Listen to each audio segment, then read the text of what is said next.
Assalamu alaikum. We have already covered all the features of bony skeleton of hand in the previous lecture. Let me summarize today's topic. Here is the model of hand.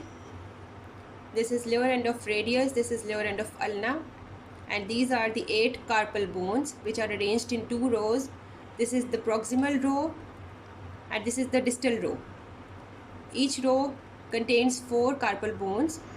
Starting from lateral to the medial side, in the proximal row we have scaphoid. As you can see, the scaphoid boat-shaped bone. Then we have lunate, which is half-moon shaped, triquetrum and pisiform. In the distal row, starting from lateral to the medial side, we have trapezium, trapezoid, the largest bone capitate, hamate, and this is the hook of hamate. This projection is termed as the hook of hamate. This is capitate, the largest bone. Then we have 5 metacarpals. Starting from lateral to the medial side, these are numbered as 1, 2, 3, 4 and 5. The proximal ends are termed as bases of the metacarpals. The distal rounded ends are the heads of metacarpals. This point where the metacarpals articulate with the phalanges, these are termed as the metacarpophalangeal joints. You can see these points on your hand. These knuckles, they represent the heads of metacarpals and the point of metacarpophalangeal joints. These are the points which form knuckles on your hands. These head of metacarpals are responsible for these prominences. Then this crease, it represents the metacarpophalangeal joint. These creases, they represent interphalangeal joints. This is proximal interphalangeal joint, this is distal interphalangeal joint. We have 2 interphalangeal joints in all the digits, in all these 4 digits, as we have 3 phalanges in each digit and we have 2 phalanges in the thumb, so we have 1 interphalangeal joint in the thumb. Now let me show you the carpal bones individually. This is scaphoid. As you can appreciate, the boat-shaped bone scaphoid. This is the tubercle of scaphoid, which is much more clear in this view. This tubercle of scaphoid, it lies laterally. This is subcutaneous. You can feel this tubercle in your own hand. This is the boat-shaped scaphoid. Then we have the lunate, which is half-moon shaped. As you can see, this half-moon shaped bone is the lunate. You don't need to know all the features and surfaces of these carpal bones. You just need to know their identification point. This is the lunate shaped, half-moon shaped lunate bone. Then we have the triquetrum. This triangular 3-cornered bone is triquetrum, as you can see in this image. Then we have trapezium, the quadrangular 4-sided bone, trapezium. Capitate, which is the largest carpal bone in the hand. Lastly, we have the hamate.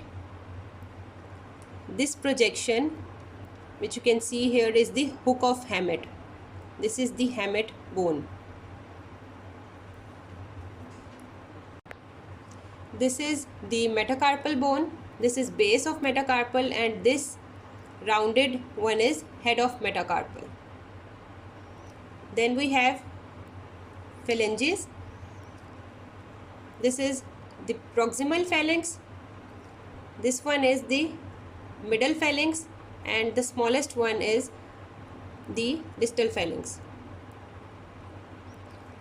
These are the three phalanges. You can appreciate their size difference, and this is the metacarpal bone.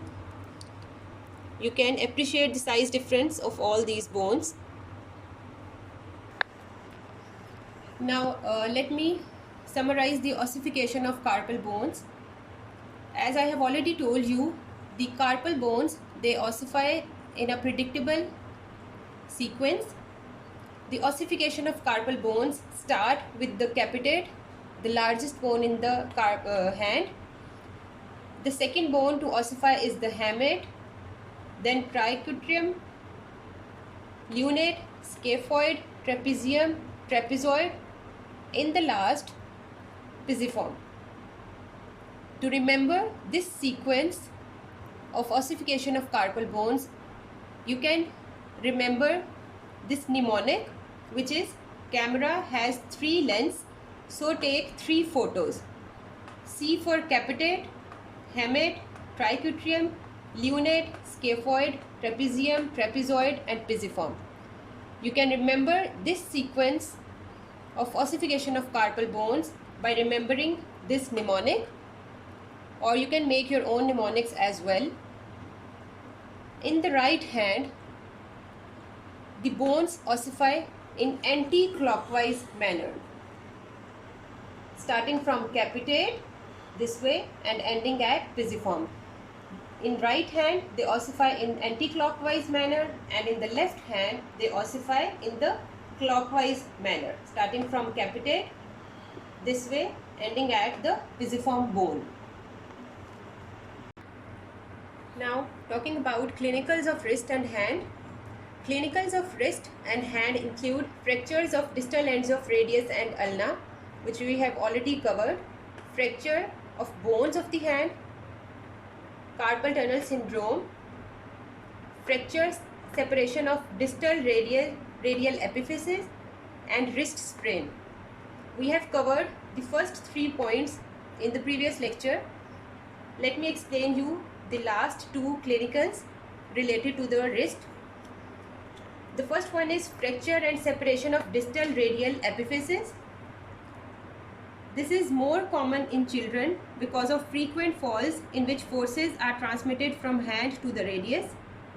In a lateral radiograph of a child's wrist, dorsal displacement of distal radial epiphysis is obvious. When the epiphysis is placed in its normal position during reduction, the prognosis for normal bone growth is good. Now, talking about the wrist sprain.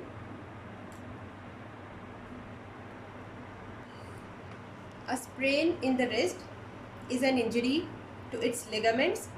Ligaments are tough bands of fibrous tissue that connect bones to one another inside a joint, as you already know this. Although most people speak of the wrist as a single joint between forearm and hand, but the wrist actually contains many joints that link the separate bones. The ligaments that connect these bones can be torn by any extreme twist, bend, or impact that suddenly forces the wrist into a position beyond its normal range of motion. So, wrist sprain, in a simple term, we can say when the ligaments of the wrist joint are torn, this is termed as wrist sprain. Symptoms of the wrist sprain include swelling in your wrist and hand, pain, especially when you move your wrist, difficulty in picking up objects, bruising, and limited range of motion. Treatment options for the wrist sprain includes rest for a couple of days, keeping the wrist elevated, use of painkillers, and strengthening exercises. Severe wrist sprains may require surgery, but usually They heal with rest and over-the-counter painkillers. That was summary of today's lecture. Thank you.